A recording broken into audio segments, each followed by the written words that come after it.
gouvernement de la République démocratique du Congo est instruit par le président de la République, Félix-Antoine Tshisekedi, de mettre en place des missions de surveillance des prix sur le marché et veiller à l'encadrement fiscal en vue de lutter contre la vie chère.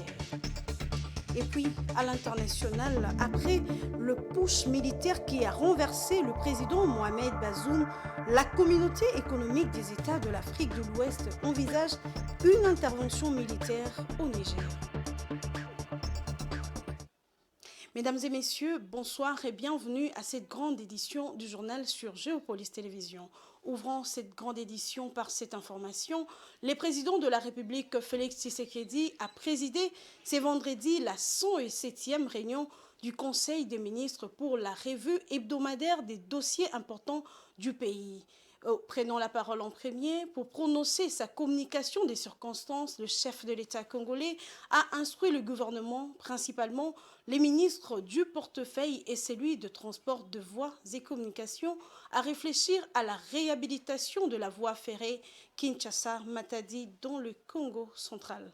Suivez Patrick Mouyaya Katembwe, porte-parole du gouvernement. Troisième point de la communication du président de la République a porté sur l'urgence de la réhabilitation de la voie ferrée Matadi-Kinshasa. La modernisation de la voie ferrée Matadi-Kinshasa, exploitée par la Société congolaise de transport et port, demeure une préoccupation pour le gouvernement, qui a été chargé lors de la 82e réunion du Conseil des ministres du 13 janvier 2023 de présenter un projet en vue d'envisager des solutions adaptées pour sa réalisation. Le chemin de fer Kinshasa-Matadi, d'une longueur de 366 km, est caractérisé à ce jour par sa vétusté et son obsolescence et nécessite de moyens financiers importants pour sa modernisation. Devant l'évidence de ces besoins de financement urgents pour la réhabilitation complète de cette voie ferrée, à court terme, le recours à un partenariat public-privé s'avère indispensable. Cependant, le président de la République a constaté l'existence de deux protocoles d'accord, signés l'un avec le gouvernement et l'autre avec la SCP, avec un partenaire privé Arise, enregistrant peu de progrès depuis leur signature. Il a chargé la ministre d'État, ministre du portefeuille, ainsi que le ministre de Transport et Voies de Communication, de recourir au COPIREP afin de procéder à la reprise de ce dossier et de représenter le lieu dans l'objectif d'une conclusion rapide d'un projet d'un partenariat public-privé pour amorcer l'organisation de cette voie ferrée. Je l'ai annoncé dans les sommaires, bientôt des missions de contrôle pour protéger le panier de la ménagère et surtout lutter contre la vie chère. En effet, le gouvernement de la République démocratique du Congo est instruit par le président Félix-Antoine Tshisekedi de mettre en place des missions de surveillance des prix sur le marché afin de veiller à l'encadrement fiscal en vue de révaloriser les francs congolais et le pouvoir d'achat des Congolais. De plus amples détails avec Dieudonné Boinali. Les francs congolais s'est apprécié de 15% depuis le début du mois d'août 2023 grâce aux nouvelles mesures gouvernementales. C'est sans doute la fin de la surchauffe sur les marchés d'échange où $1 américain s'échange à 2300 francs congolais, au maximum 2400 francs contre 2600 francs congolais il y a quelques jours. L'appréciation de 15% de la monnaie nationale face à la devise américaine n'est pas le fruit du hasard. Il s'agit en effet de l'incidence positive des mesures gouvernementales prises pour faire reprendre à la monnaie nationale sa vitalité. Mais malheureusement, les prix des biens de première nécessité n'ont pas baissé sur les marchés. Face à cette triste situation, le chef de l'État, Félix-Antoine Tshisekedi Tshilombo, a instruit le Premier ministre Jean-Michel Sama Lukonde Kyenge à lancer via le ministère de l'économie nationale des missions de contrôle sur les marchés.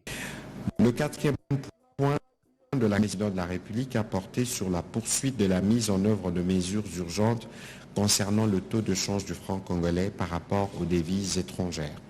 Rappelons les mesures importantes qui ont été prises le 17 juillet 2023 au cours d'une réunion d'urgence qu'il a présidée et rappelée lors du Conseil des ministres du 21 juillet 2023 en vue de stopper la dépréciation du franc congolais Par rapport aux devises étrangères, le président de la République a pris acte des premiers résultats encourageants de leur mise en œuvre, bien qu'il reste encore des pesanteurs.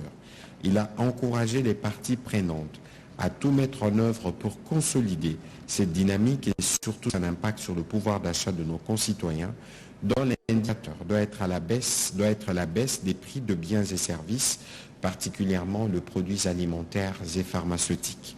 En ce qui concerne l'alimentation, l'approvisionnement du marché en produits locaux est plus qu'impérieux. Le vice-premier ministre, ministre de l'économie nationale, le ministre de l'Agriculture et le ministre de la Recherche scientifique ont été invités à prendre des dispositions quant à ceux. En plus de mesures qui sont déjà prises, le président de la République a souligné qu'il convient d'ajouter les déclenchements de missions de surveillance des prix et non de contrôle économique susceptibles d'engendrer des tracasseries inutiles. Les dites missions de surveillance devront veiller à ce que la baisse du taux de change déjà constatée puisse se refléter directement sur le prix de biens et services qui avait monté lors de la dépréciation qu'avait connue le taux de change du franc congolais. Espérons que ces missions de contrôle ne vont pas conduire au dérapage et surtout pousser la Fédération des entreprises du Congo, FEC en sigle, à les considérer comme des nouvelles tracasseries économiques et administratives. Et puis, une brève dans ces journaux, la CENI informe que dans le cadre du démarrage de la délivrance de duplicata de cartes d'électeurs, les électeurs ayant perdu leur carte ou ceux détenteurs de cartes défectueuses ou illisibles, la CENI appelle aux électeurs concernés de se rendre à l'antenne correspondant à la commune où se trouve le centre d'inscription où la carte d'électeur a été délivrée.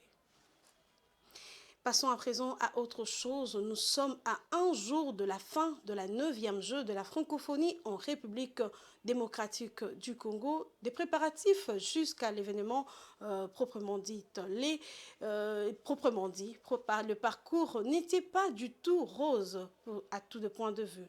Malgré la communauté internationale de jeux de la francophonie accrue en la République démocratique du Congo avec son accompagnement. Ici, la direction de cette structure de l'OIF revient sur cette réalité. Elle a évoqué aussi la performance de la chaîne nationale, la RTNC. Suivez. Je peux dire que depuis que les Jeux ont été attribués à la République démocratique du Congo, depuis 2019, j'y ai cru. Nous avons accompagné l'Organisation internationale de la francophonie et a accompagné toutes les comités. On a eu plusieurs comités nationaux des Jeux, plusieurs directeurs. Donc nous n'avons pas baissé les bras. Donc nous y avons cru. Nous avons accompagné depuis 4 ans, je viens donc à Kinshasa avec des experts. Nous avons mobilisé 31 experts, plus 35 parfois. Là, nous sommes parlant de la RTNC avec 23 experts prod, dirigés par M. Michael Viviani, donc avec toute son équipe de 23 personnes, qui est très satisfait de la RTNC et du rendement de la RTNC, qui a mis à disposition donc tous les équipements pour pouvoir produire cet événement multidisciplinaire. Parce que la difficulté de cet événement, c'est le multidisciplinaire. C'est-à-dire nous avons au final 20 des concours et compétitions qui se passent en même temps. Donc voilà, il faut une capacité, il faut des moyens importants pour pouvoir produire et transmettre en même temps tous ces événements. Une autre brève dans ces journaux, oui, c'est confirmé. La clôture officielle de 9e jeu de la francophonie aura bel et bien lieu au stade de Martyrs, où le chef de l'État, Félix Tshisekedi, va remettre le médaille aux athlètes et artistes. Il n'y aura aucune prestation musicale. Ce moment sera suivi du concert de l'artiste musicien Ferregola et à l'esplanade du Palais du Peuple pour la clôture des nuits de la francophonie. Au même endroit, c'est l'artiste Gims qui joue ce samedi. L'artiste Fally Ipupa, lui, a maintenu sa décision de ne pas prester aux nuits de la francophonie. Et puis autre chose, dans ces journaux, la RDC milite pour une coopération militaire sincère avec les pays amis pour les rétablissements de la paix dans l'est du pays. Vœu émis par le vice-premier ministre, ministre de la Défense nationale et ancien combattant Jean-Pierre Mbemba Gombo à l'occasion de la clôture de l'évaluation de l'accord de coopération militaire avec le Kenya. C'est samedi 4 août 2023 à Goma. Suivez les détails dans cet élément.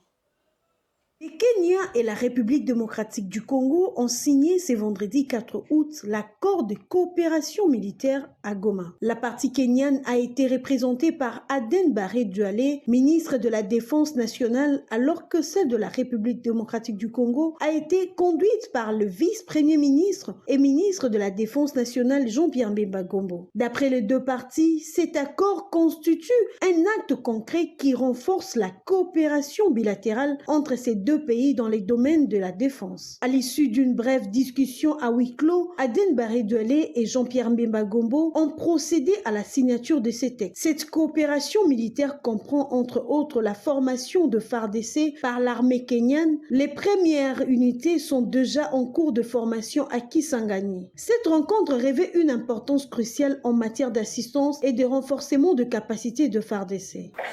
À ce moment que la RDC est confrontée à l'insécurité et au terrorisme, elle compte sur la coopération sincère avec les pays amis, car cette situation affecte toute la région.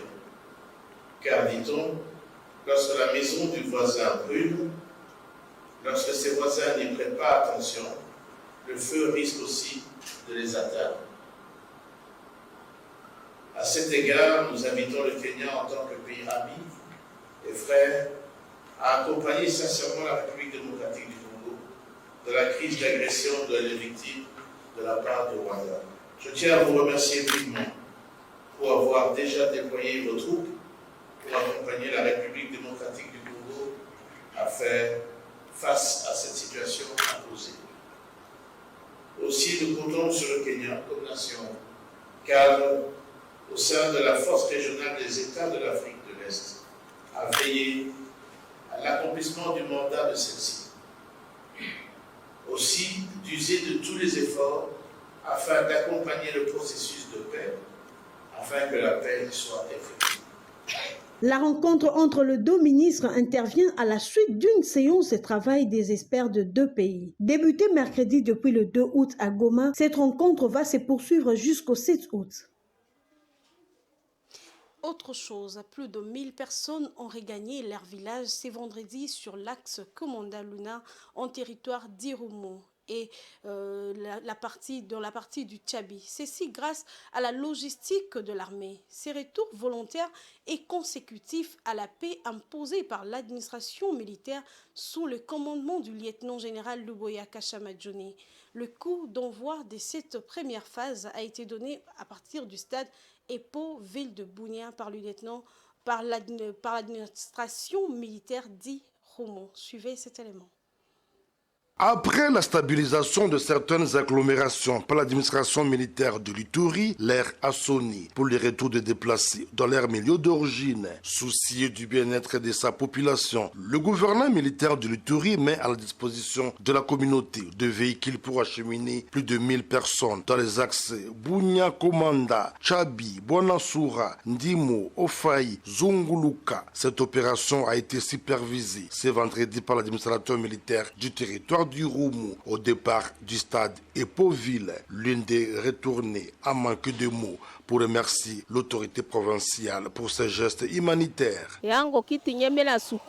Aujourd'hui, je suis très contente pour cet acte posé en notre faveur. D'ailleurs, je n'avais même pas le moyen de payer le transport pour mon retour à Komanda. Occasion pour l'autorité provinciale, le lieutenant-général Luboya Kashamadjoni, d'appeler les déplacés disséminés à travers les sites en Ituri à rentrer chez eux, car, dit-il, des dispositions sont déjà prises pour consolider les acquis de la paix. Kobo, Bambo, Nyangaray, Lipri, Mwanga, les populations sont rentrées. Maintenant, nous avons d'autres populations qui restent ici dans les sites, alors qu'ils ont des villages où ils ont une très bonne terre et où ils peuvent travailler. Alors, ce que nous leur disons, c'est quoi? C'est qu'ils rentrent chez elles à la maison. La population itourienne, c'est une population qui travaille beaucoup. Elle n'a pas besoin de manne. Nous avons déjà fait un grand travail, non seulement avec le gouvernement, qui va nous amener des moyens d'ici là, mais aussi avec nos partenaires. Et il y a des projets qui sont déjà organisés. Et je suis sûr que d'ici 2-3 mois, ces déplacés seront vraiment aidés. Ils recevront vraiment l'appui, et que ce soit de la communauté internationale, parce que ce sont des choses que nous avions déjà préparées, et que ce soit aussi de notre gouvernement, le gouvernement congolais. L'avènement de l'état de siège a permis à des milliers de déplacés à regagner leurs entités, notamment Marabo, Boga, Irumu et bien d'autres.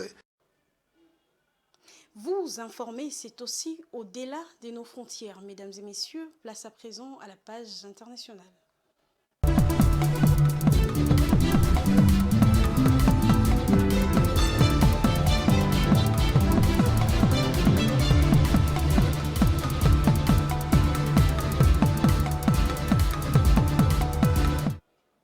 Rendons-nous au Niger où la crise politique et institutionnelle après le putsch militaire qui a renversé le président Mohamed Bazoum, la communauté économique des États de l'Afrique de l'Ouest CEDEAO envisage une intervention militaire. Pour ce faire, un plan vient d'être adopté par le chef militaire de la sous-région. Cette décision arrive à quelques jours de l'abattoir de l'ultimatum lancé aux putschistes. Le pouvoir militaire à Niamey promet de répondre à toute intervention étrangère. Suivez les détails dans cet élément. Les chefs militaires de plusieurs pays d'Afrique de l'Ouest se sont mis d'accord sur un plan pour une éventuelle intervention au Niger. Cette décision, prise lors d'un sommet extraordinaire organisé par les officiers, est intervenue à l'approche de la date butoir fixée aux militaires au pouvoir pour rétablir un régime militaire. Les chefs d'état-major et leurs équipes ont travaillé 24 heures sur 24 pour élaborer un concept d'opération en vue d'une éventuelle intervention militaire en République du Niger pour rétablir l'ordre constitutionnel et assurer la libération du président détenu. Tous les éléments qui feront partie d'une éventuelle intervention ont été élaborés ici et sont en train d'être affinés, y compris le calendrier, les ressources nécessaires et le comment, le où et le quand nous allons déployer une telle force. La communauté économique des États d'Afrique de l'Ouest, CEDEAO, a donné dimanche 30 juillet aux dirigeants militaires qui ont renversé le président élu Mohamed Bazoum une semaine pour le rétablir dans ses fonctions sous peine d'un éventuel recours à la force. Nous sommes déterminés à y mettre fin, mais la CEDEAO ne va pas dire aux putschistes quand et où nous allons frapper. C'est une décision opérationnelle qui sera prise par les chefs d'État. Nous voulons que la diplomatie fonctionne et nous voulons que ce message soit clairement transmis aux dirigeants de la junte au Niger, que nous leur donnons toutes les chances de revenir sur ce qu'ils ont fait. Les militaires nigériens ont promis de répondre immédiatement à toute intervention étrangère. Ils retiennent Mohamed Bazoum et sa famille dans sa résidence officielle à Niamey, la capitale, depuis 9 jours. En juin, l'OPEP a conclu un accord visant à limiter l'offre jusqu'en 2024. L'Arabie saoudite s'engageant à réduire volontairement sa production jusqu'en août. Les analystes prévoient que la réduction volontaire pourrait être prolongée jusqu'en septembre. Pendant ce temps, les prix de produits sur le marché restent en hausse. Les détails dans cet élément. Le groupe de l'ODEP ne devrait pas modifier sa politique actuelle de production de pétrole lors de la prochaine réunion du comité ministériel. C'est ce qu'a confié à Reuters 6 différentes sources proches du cartel et de ses alliés. Une information qui arrive alors que les prix du pétrole ont atteint ces derniers jours leur plus haut niveau en 3 mois, dépassant la barre de $85 pour le baril de Brent. Une performance qu'il faut attribuer au resserrement de l'offre par le groupe et à une demande un peu plus soutenue. Bien qu'aucun changement ne soit attendu, les observateurs du marché reconnaissent que des surprises se sont produites dans le passé et le ministre saoudien de l'énergie a déjà exprimé l'intention de l'ODEP de poursuivre ses efforts pour renforcer le dynamisme du marché. Pour sa part, le ministère de l'énergie des Émirats arabes unis, l'un des principaux producteurs du cartel, a indiqué que les actions de l'ODEP sont suffisantes pour l'instant, mais que le groupe reste prêt à réagir si des mesures supplémentaires s'avèrent nécessaires. Ce journal est fini, mesdames et messieurs, mais avant de vous quitter, je vous rappelle les différents titres. Le gouvernement de la République démocratique du Congo est instruit par le président de la République, Félix-Antoine Tshisekedi, de mettre en place des missions de surveillance des prix sur le marché et veiller à l'encadrement fiscal en vue de lutter contre la vie chère. Et puis, à l'international, vous avez suivi qu'après le putsch militaire qui a renversé les présidents Mohamed Bazoum, la communauté économique des États de l'Afrique de l'Ouest envisage une intervention militaire au Niger. Ce journal prend fin, mesdames et messieurs. Merci de l'avoir suivi et très bonne suite des programmes sur Géopolis Télévision. Au revoir.